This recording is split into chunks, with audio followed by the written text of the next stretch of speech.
Hi,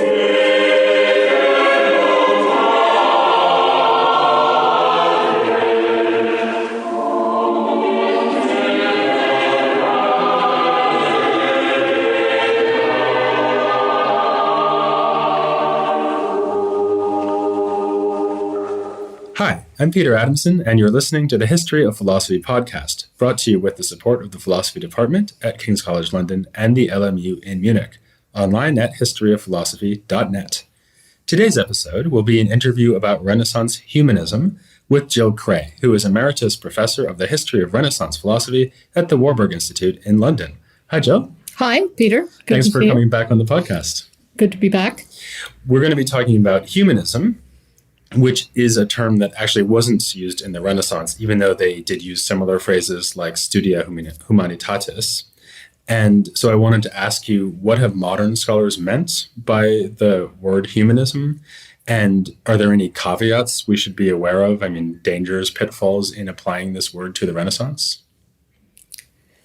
Thanks. Well, it is true that it's a modern coinage. It first appears with the meaning of study of classical antiquity in the early 19th century in Germany, and then it quite rapidly spreads to England and other places. Matthew Arnold refers to knowledge of Greek and Roman antiquity as humanism, and there was a very important book by Georg Voigt that came out in the mid-19th century called The Revival of Classical Antiquity, or the First Century of Humanism. It was in German, so it was Humanismus, but that really made that a kind of the formal term that everybody used.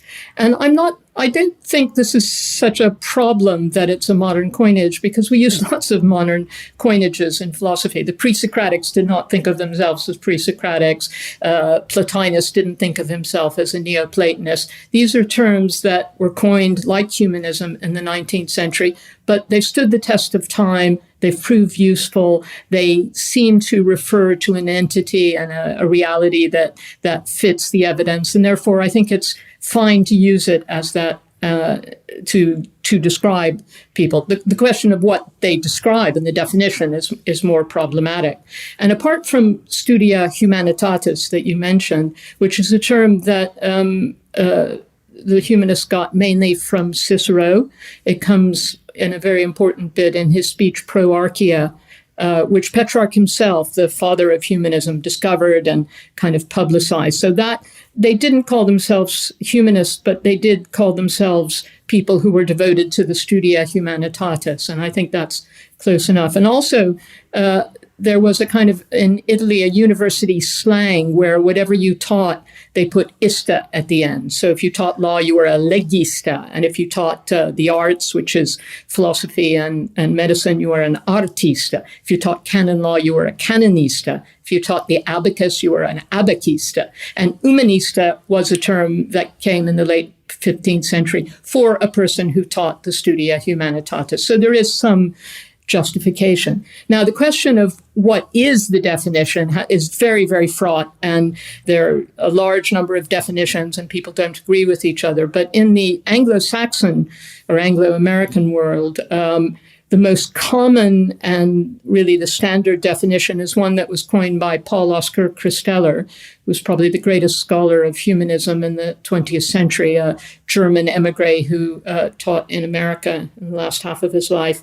And he described humanists as professional rhetoricians and said that their remit was grammar, rhetoric, poetry, history, and moral philosophy. And I think what he meant by this was these are the topics that were taught in universities for the most part by humanists. And I think this is not a bad definition. It's broadly true. The real question, and the thing that I have argued against myself, is moral philosophy.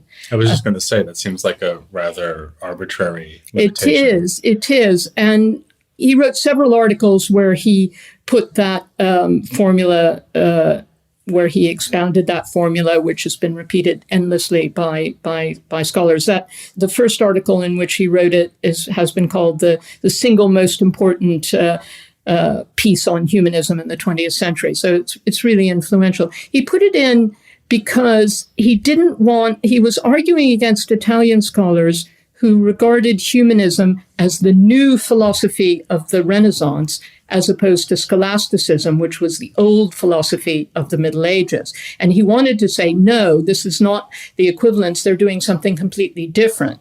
The problem was that some humanists did teach philosophy, but he wanted to kind of quarantine it by saying, but it was only moral philosophy that they taught.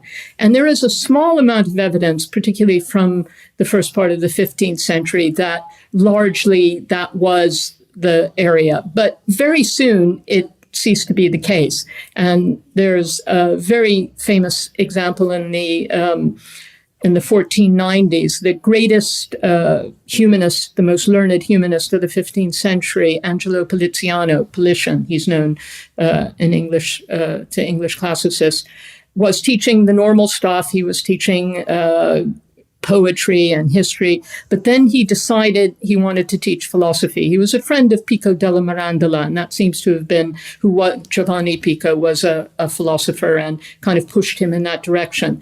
And he began by teaching the Nicomachean Ethics. Okay, fine, moral philosophy. But then he switched and decided to give a course on the organon. And the first one that he gave was on the prior analytics. So this is logic. This is logic, and very technical logic. And therefore, and there was no sense in his, when he defended himself, because the philosophers at the University of Florence, where he was teaching, criticized him, both as a teacher of ethics, by the way, and logic, was that I'm not a philosopher. I'm not pretending to be a philosopher. I am what he called a grammaticus, that is, an interpreter, a philologist, an interpreter of texts. And as an expert on antiquity, I can interpret any ancient text, whether it's medicine, which he wrote on, whether it's Roman law, whether it's philosophy. So he wasn't pretending to be a philosopher, but he was saying all of philosophy is part of my remit. It's fair game. And really, I think from the late 15th century onwards, although many humanists did teach moral philosophy, they also engaged quite a bit with the whole range of of philosophy, the entire canon. You have Theodore Gaza, who was another late 15th century humanist. He was a Byzantine scholar, an emigre after the fall of Constantinople, and he taught natural philosophy. He did a very famous edition of the translation of the History of Animals by Aristotle. When Aldus did the Aldine Aristotle, Aldus Manutius, the great printer, scholar of the late 15th century, early 16th century, he did the Aldine Aristotle, the first Greek Aristotle. It was mainly structured around natural philosophy. And the very first person to teach Aristotle in Greek was a humanist named Niccolò Leonico Tomeo, and he was a specialist in natural philosophy, parva naturalis. So really the idea that moral philosophy is somehow inherent in humanism is if it is true, maybe a little bit in the early 15th century, but after that, it really isn't. And I think and Christeller, who coined this particular definition, knew that and was very aware of it. But the problem is, once you give a nice, neat definition and people can remember it and they just reel it off, then people start to assume that it has a reality that it doesn't. And I think that's the caveat I would say, is that one needs to be careful. My definition of humanists would be that they're experts on antiquity with transferable skills, that is, skills that can be used for any discipline or any text, that they want to use, which they can use in their effort to recover antiquity. That's really what humanists are about. They want to rediscover the text, also material artifacts and buildings and everything about antiquity. They want to recover it. They want to restore it. That is, restore text, but also restore statues, restore inscriptions. They want to reconstruct it, reconstruct Stoicism or other philosophical systems, and they want to revive it. They want to bring it into action.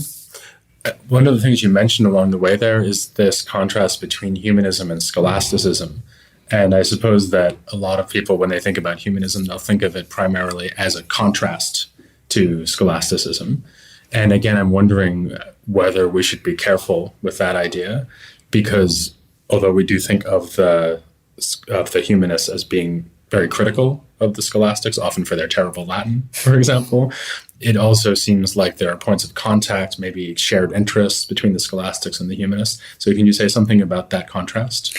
Any black and white contrast one should always be suspicious about. And it is true that the humanists, one of their favorite sports is attacking the scholastics for their barbarous Latin, for their uncultivated presentation of material, for the fact that when you read a scholastic commentary, it's very repetitive, it's very boring, it's very structured. Humanists, because they're interested in reviving the style of philosophy of antiquity, are more interested in dialogues, they tend to think of Cicero as a great philosopher and his philosophical dialogues. They want it to be readable. They want it to be interesting. They want people to encourage people to engage with the ideas. I mean, Petrarch very famously said, I went to university and I heard lectures, and these would be scholastic lectures in the 14th century, on Aristotle's ethics. And it told me everything about virtue, how to define it, how to classify it, but not how to be virtuous. And if you want to learn how to be virtuous, you have to read Cicero and Seneca. These are inspiring. So there is a real difference of style. Now, it is true that there's also quite an overlap. Both of them, both humanists and scholastics, especially in the 15th century, were interested in Aristotle. And they both taught Aristotle, and they worked on the same text. And sometimes you find people, there's a philosopher, mid-15th century philosopher who was a scholastic, but who was friends with humanists, and he put in a lot of classical references and tried to write in a more engaging style. You have people like Pico della Mirandola, whom I mentioned a bit before, and he gets involved in a dispute, a kind of friendly dispute. It's full of again, very difficult to interpret because it's very playful and ironic. But he has a friend called Ermolo Barbaro, who is a Venetian humanist. And Ermolo Barbaro, who was very interested, he taught Aristotle in Padua. He translated Themistius, the Greek commentator on Aristotle, into Latin. He had a plan to translate all of Aristotle into humanist Latin.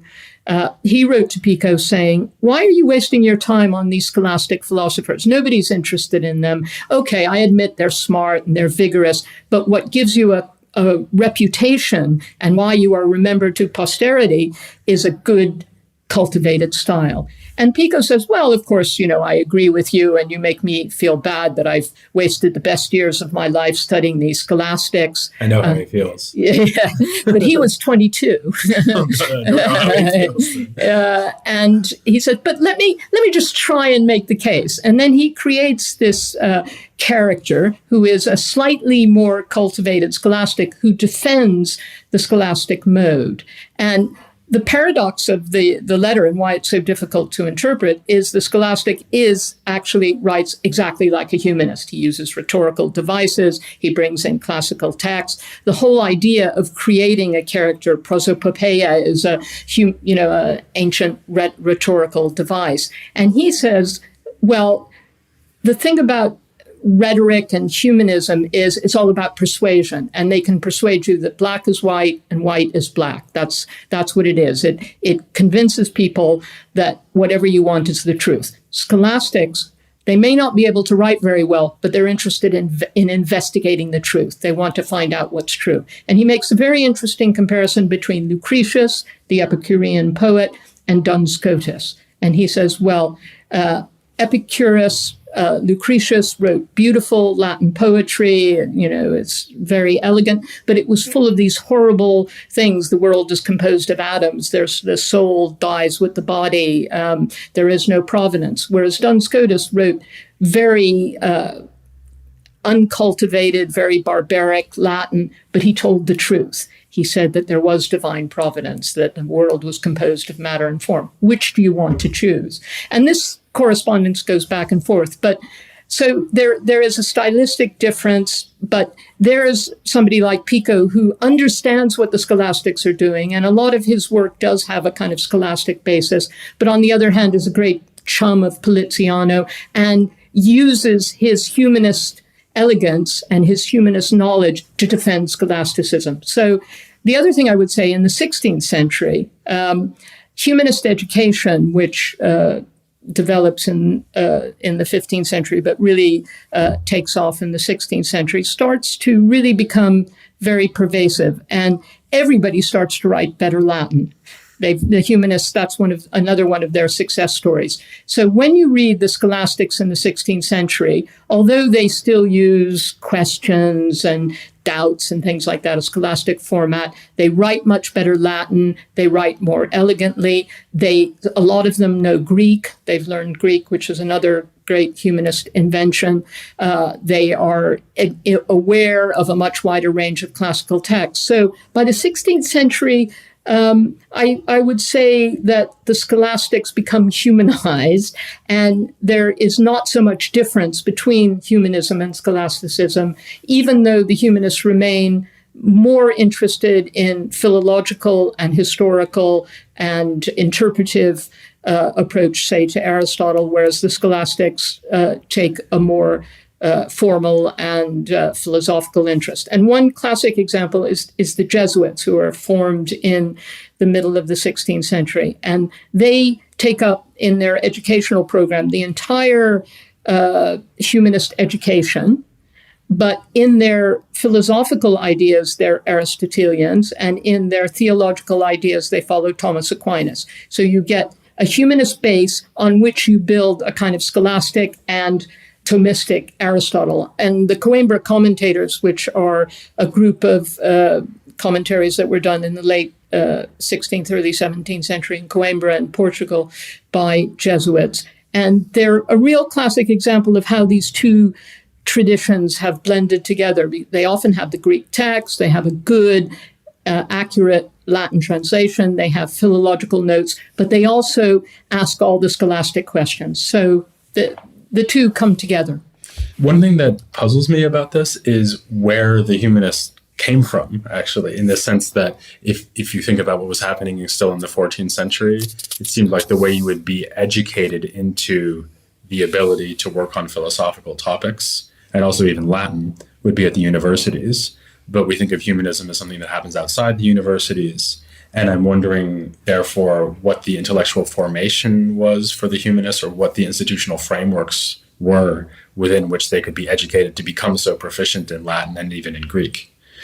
Humanists did teach in universities, so it's not an entirely extra university discipline. They got a lot less money than philosophers and medical people. They were always kind of at the bottom and usually taught introductory courses. But most humanist education took place in schools.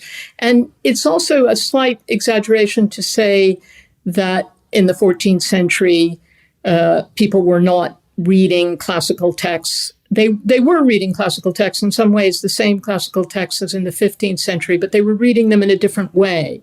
People were reading Cicero, they were reading Virgil, they were reading Seneca, they were reading Persius, Juvenal, but they were reading them simply to understand, to parse, and to learn Latin grammar as a method of learning Latin grammar. What the humanists do, they take the same text, but they start treating them as a way to learn how to write and how to speak Latin. And therefore, if you studied Cicero in the 14th century, you weren't expected to write like Cicero. In the 15th century, you were expected to write like Cicero. People wrote poetry. They were expected to be able to imitate Horace, to imitate Virgil. So there's a difference in approach there. But the main emphasis in late medieval schools and in Latin schools was on grammar. And that was learned by rote grammar. You memorize things as you're supposed to do nowadays, but in fact, people don't. And when you say school, do you mean like attached to a cathedral or a church? What do you mean? Well, what kind of institution should we have in mind here? Well, in humanist schools tended to be not attached to cathedrals. They tended to be secular, And they tended to have a secular clientele. And the most famous humanist schools, Guarino of Verona, which was in Venice, and Vittorino da Feltre, who was in Mantua, really had a rather aristocratic clientele. Vittorino's school was set up basically to educate the Gonzaga children, who were the ruling family in Mantua. They also educated Federico da Montefeltro, the great it was later a condottiere and formed a famous library. So they tended to be secular, and they tended to be directed towards people who would become humanist secretaries, or they would go to university, or they would become humanist teachers. It wasn't particular. I mean, you could go to a humanist school and become a priest, but that wasn't necessarily the career path. And so I suppose that is a difference with the medieval tradition, where they were more associated with that. Most of the famous humanist schools were all secular, and they were educating people towards a career in the humanities, whether in the universities or in bureaucracies or as secretaries or in the court. Okay, let me ask you something else about the kind of practical arrangements surrounding humanism, which is something else we really associate with the humanists, and this is their books. Because they have, maybe this isn't a widely known fact among the general population, but there's a humanist script. So there's actually literally a different way that they write in manuscripts. And then we also have an association between humanism and the rise of early modern printing eventually. And I guess a natural question, therefore, is to what extent humanism was actually driven by changes in things like book production, or whether it's more the other way around, that the humanists had their own scholarly values, which were then reflected in the way that they produced their books. I would probably say the latter. I think when I tried to define humanism as an attempt to recover and restore classical antiquity, they genuinely believed that the humanist script was the way that people in antiquity had written. Now, they knew that the manuscripts they had and the ones that they modeled themselves on, which they didn't like scholastic Gothic manuscripts, which were very crabbed, and the letters were difficult to read, and they were full of abbreviations and really rather ugly. But they did know Carolingian manuscripts, which was the first great age of the revival of antiquity. And they saw these, they're very beautiful. The letters are very clear. They're very upright. They're spaced out. And so they used that as one of their models. They also used inscriptions, which they knew came from antiquity, for their capital letters. So the drive to recover everything to do with antiquity was part of the motivation to reform the script. They also reformed the orthography, the spelling, which they thought wanted to go back to a more authentic spelling. Petrarch, who's a humanist, but in the age still kind of with one foot in the Middle Ages, we have letters where he says, I can't read these manuscripts. They're like woven together, and I can't tell the letters apart, and they're too spaced together. And about 1400, that is the next generation, you get people like Poggio Bracciolini and Niccolò Niccoli, who decide to reform the script. And they make this humanist upright. It's very clear. The letters are distinguished. They don't have abbreviation, or they avoid abbreviations wherever possible. They have a different layout. Scholastic manuscripts are often double column because paper was very expensive and you had to get as much on as possible. They're long spaced out lines. They're often decorated. They're very legible. They're very readable. And they also developed, and that's the humanist bookhand, the formal one if you're doing a formal manuscript that you're going to give to one of your patrons. But they also had a cursive. It comes from the Latin for running, so something that they wrote very rapidly, slightly more sloping, and that's the ancestor of the italic print.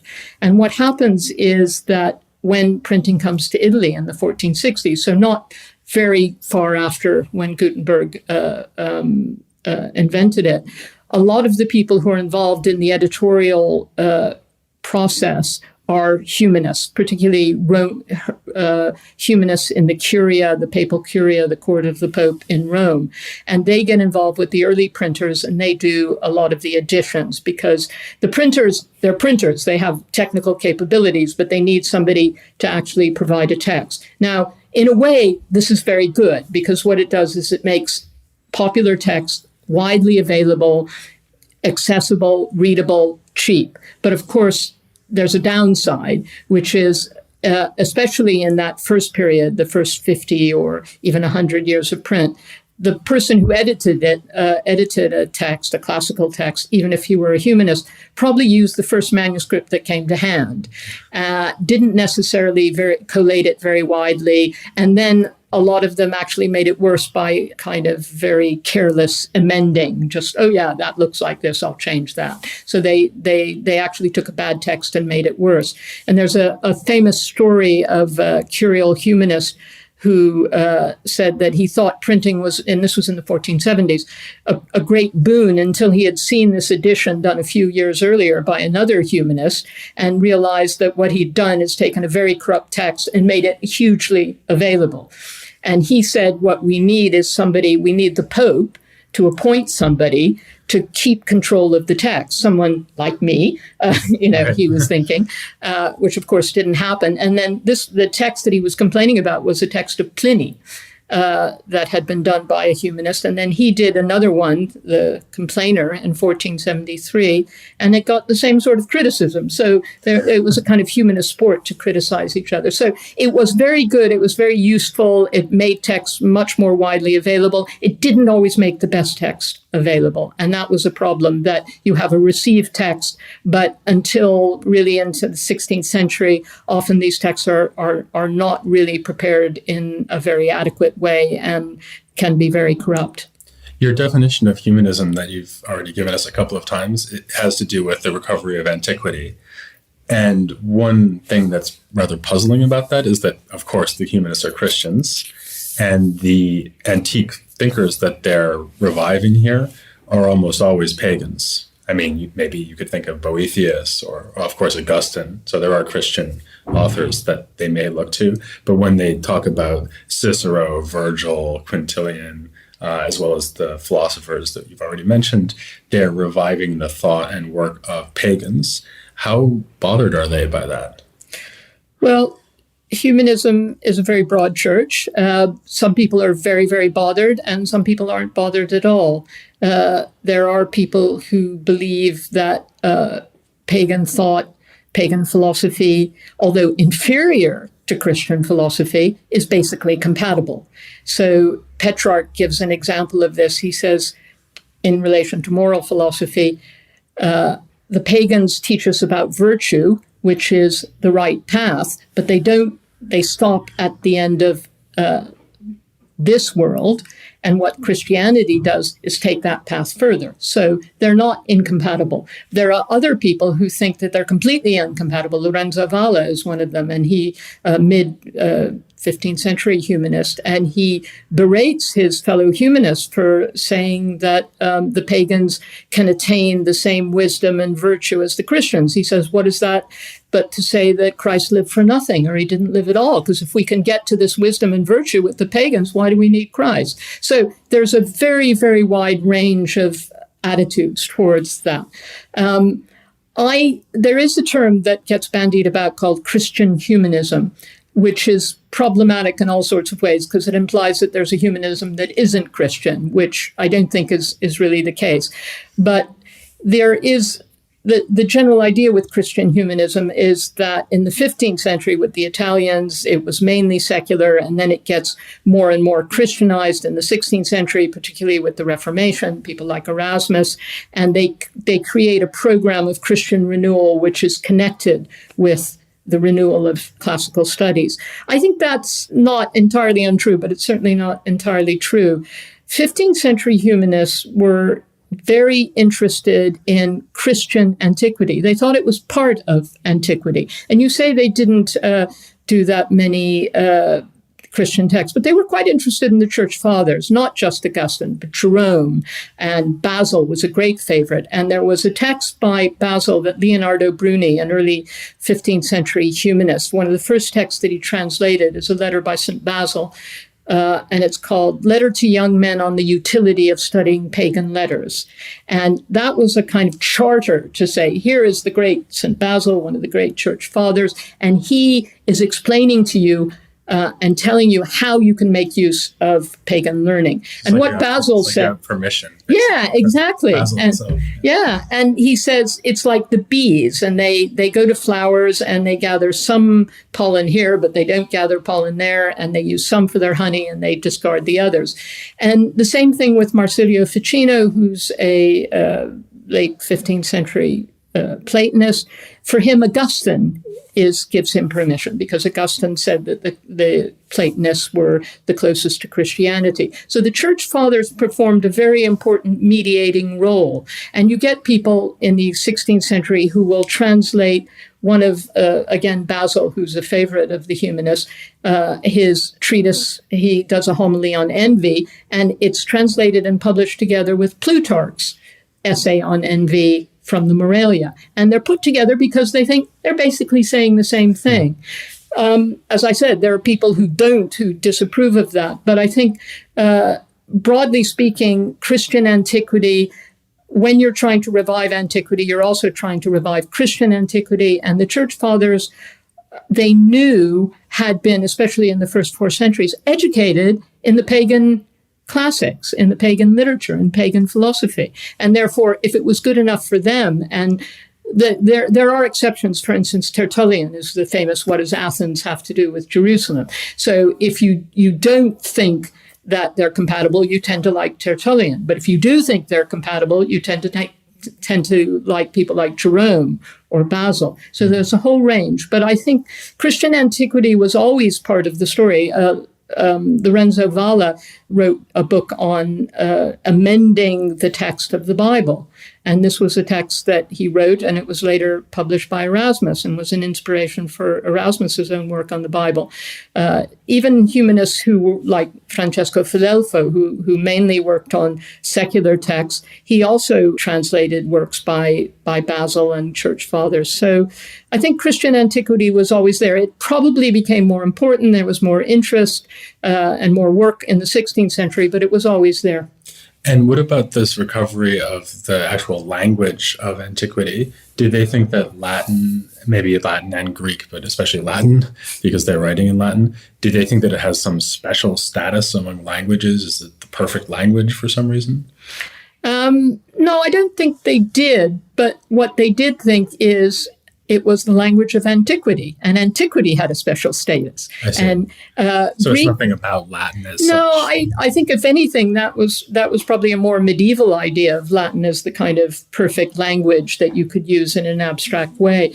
I think what they believed was that the greatest thinkers of antiquity wrote in Latin and Greek, and therefore, if you wanted to recover their thought and assimilate it and revive it, you had to use the language that they used. And they eventually, towards the end of Greek is one of the great things that the humanists did that was not done in the Middle Ages. They revived the study of Greek, and you did study Greek in humanist schools.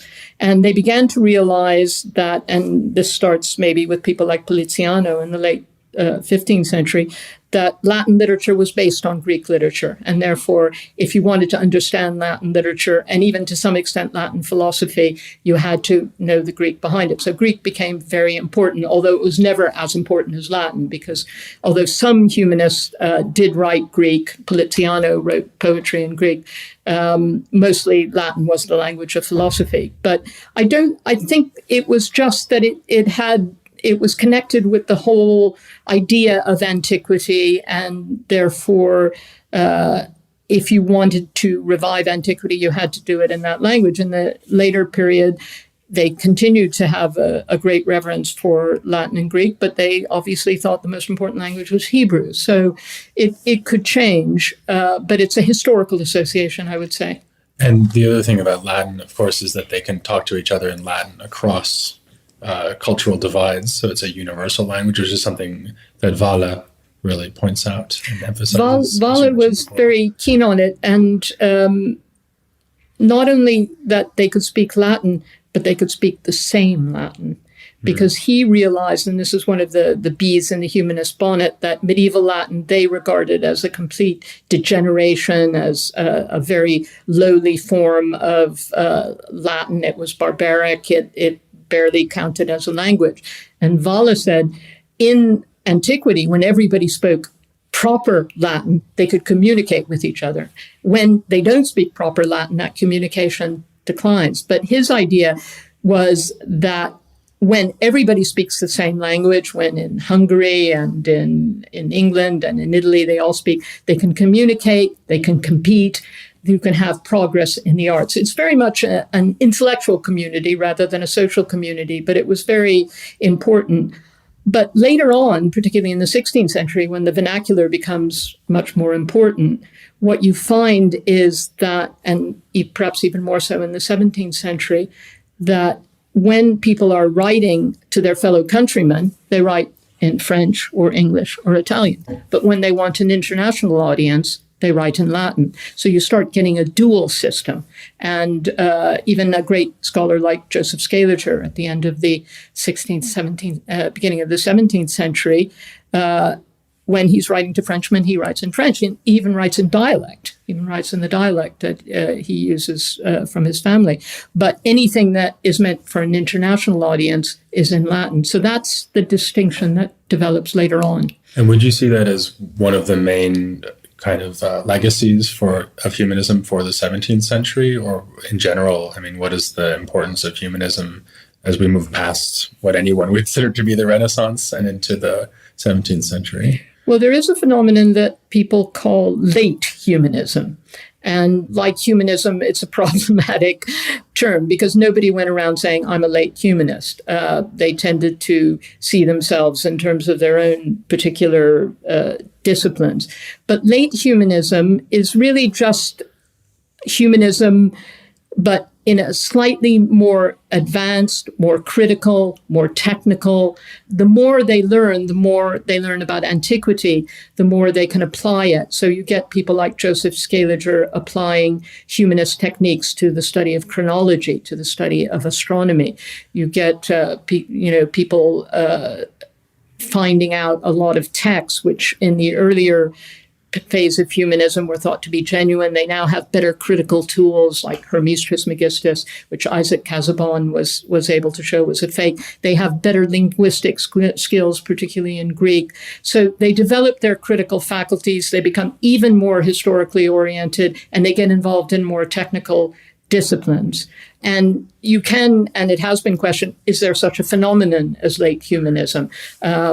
And I would say, again, it is a phenomenon. It does exist, but what you can only say is it's a group of people who had shared interest and shared techniques and shared linguistic skills. And really beyond that, to say it's this or that discipline or has this or that ideology, I think, as with humanism, it doesn't really work. One needs to scale it down and think in terms of skills, interests, aims, techniques, rather than disciplines or ideology. Okay, well, that's looking forward to the 17th century. We haven't gotten there yet, but we will, with any luck. For now, I'll thank Jill Kraye very much for coming on the podcast. Thank you very much for inviting me. And please join me next time when we continue to look at Renaissance philosophy here on the History of Philosophy Without Any Gaps.